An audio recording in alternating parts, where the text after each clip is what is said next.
มีพื้นจิตข้างข้าใจพญาพองคิดหอดย่อยต่อฟ้ากลมเกี่ยวห่างนคร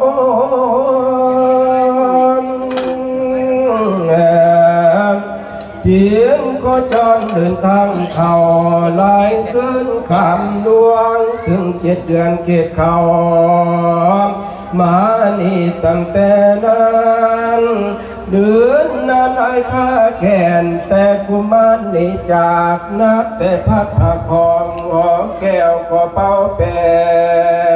นคุณทั้งเมืองจริงมาไว้ให้คืนเมื่อบ้านเก่าพินอย่างใดและเจ้าขันเข้าเลียนคอยอยู่นี่บ่